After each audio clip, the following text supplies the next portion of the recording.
सास का मायका प्रेम।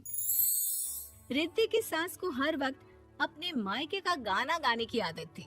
अरे बस करना माँ, मामा का ये किस्सा तो 50 बार पहले भी सुना चुकी है। अरे हाँ, तो क्यों ना बताऊं। तेरे चाचा तो उस वक्त हाथ झाड़ कर खड़े हो गए थे।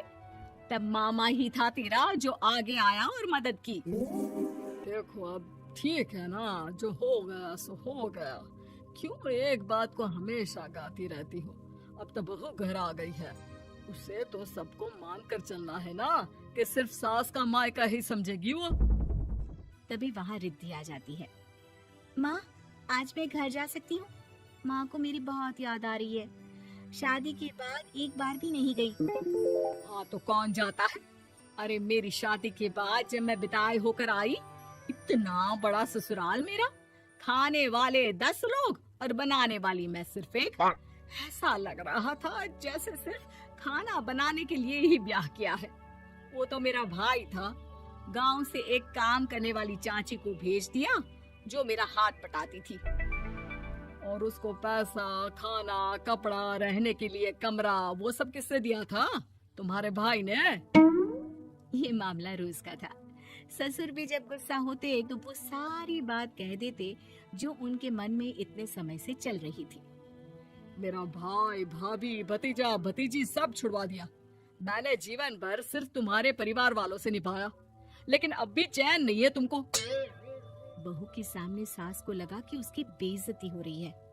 अब सुन बहू, अपने कमरे में जा, कहीं नहीं जाना मायके वायके। घर का काम कौन करेगा? पड़ोसन। बहू समझ जाती है मामला गर्म चल रहा है। कमरे में जाने में ही भलाई है। कमरे में क्या है? तुम्हारी माँ हर वक्त चिक चिक चिक चिक करती रहती है। कल ताई मिली थी तुम्हारी मुझे, लेकिन मजाल है सासू माँ की उन्होंने एक बुराई की हो, लेकिन सासू माँ हाँ, जब देखो तब ससुराल के लोगों की बुराई करती रहती है। बेचारे पापा जी कितना मिस करते हैं अपने घर वालों को। मेरा तो बड़ा मन करता है कि ताऊ जी, चाचा जी और सब मिलकर रहे, ना साथ रहे लेकिन आना जाना तो ठीक से रखिए।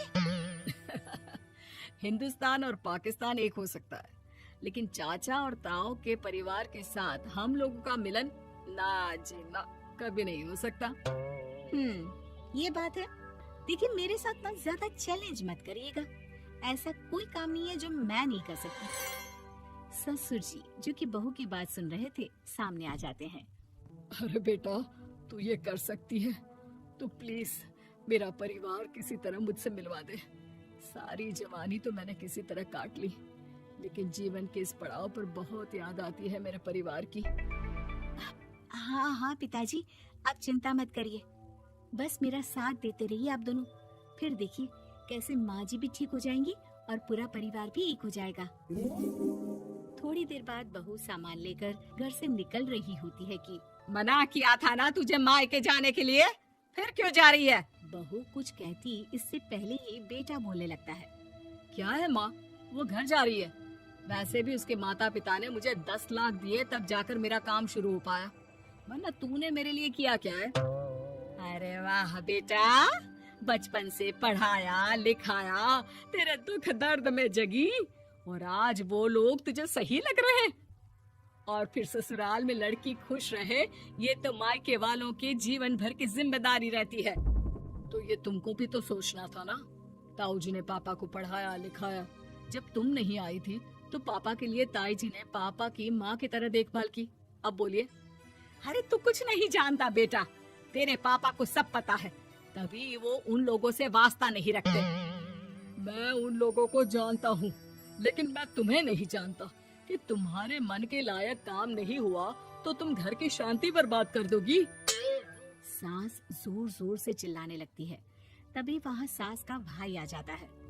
अरे क्यों आप लोग मेरी बहन को परेशान करते रहते हैं? पहले ये जीजा कम थे, जब बहू भी आ गई। बहन, मैंने तो 30 साल पहले ही बोला था, अपना हिस्सा ले और छोड़ इन लोगों को, चल अपने साथ। बहू समझ जाती है कि मामा ससुर की नजर किस पर है। देखा, तुम लोग मुझे अकेला मत समझना, मेरा भाई खड़ा है आज भी मेरे लिए। बहू मायके जाती है और आते वक्त साथ में एक नौकरानी ले आती है। अरे बहू, कुछ खाने को दे दे। अरे आंटी, क्यों भाभी को परेशान करती रहती हो? उनके भाई ने मुझे जिम्मेदारी दी है। किसी भी चीज की परेशानी नहीं होनी चाहिए भाभी को। जो चाहिए मुझे बोलने का। आय हाय, बहू के मायके वालों का इतना दखल। ये मेरा घर है, कोई कल का आए इसे पूरा कैप्चर कर ले, ये बर्दाश्त नहीं होगा मुझसे। क्या हो गया सासू माँ? क्यों सुबह सुबह चिल्ला रही हैं? चमेली, ओ चमेली, क्या कहा था मेरे भाई ने तुझे? अरे दीदी बहुत तेज है आपकी सासू माँ। मैंने तो बोला कुछ चाहिए तो मांग लो मुझसे। अरे निकल यहाँ से, घर को रेलवे स्टेशन बना रखा है, जो देखो वो घुमा जा रहा है यहाँ से वहाँ। ये कहीं नहीं जाएगी। ये जाएगी तो घर का काम कौन करेगा? मैं। हाँ, और क्या करती हैं बहुएं? घर का काम ही तो करती हैं, इसमें नया क्या है? तभी वहाँ ससुर जी आ जाते हैं। हाँ, तो यही बात तो तुम्हें भी समझनी चाहिए थी ना। आज बहू के मायके से नौकर आ गया तो तुम्हें बुरा लग रहा है? अरे तो उस वक्त गर्मा गर्म खाना तो सबने खाया ना। ऐसा तो नहीं है कि मेरे मायके का नौकर था तो सिर्फ मेरे लिए बनाता था। अरे निकालो इसे, फिलहाल बाद में बात करती हूँ। सास का गुस्सा जोर से नौकरानी पर फूटता है। तभी वहाँ बेटा सामान के साथ आकर खड़ा हो जाता है। चलो रिद्धि, तुम ठीक बोलती हो। मेरी माँ को तो हम लोगों की कोई फिक्र है ही नहीं, ये तो सारा दिन सिर्फ अपने बारे में सोचती है। और देखिए, मैं अब से कह रही हूँ कि अब से इस घर की तरफ आपको देखना भी नहीं है। नहीं आना आज के बाद इन लोगों से मिलने। हाँ, बस कभी कभी दिन में 2 बार मिलने आ जाओ। नहीं, बिल्कुल नहीं। ससुर झूठा नाटक करते हुए। मेरी बीवी ने मुझे मेरे ही परिवार से दूर कर दिया, आज बहू मेरा इकलौता बेटा दूर कर रही है। हाय, कैसे जीऊंगा मैं? वाह, वो भाई जो आपको बेटे की तरह मानता था, उन्हें छोड़ने में तो दुख नहीं हुआ।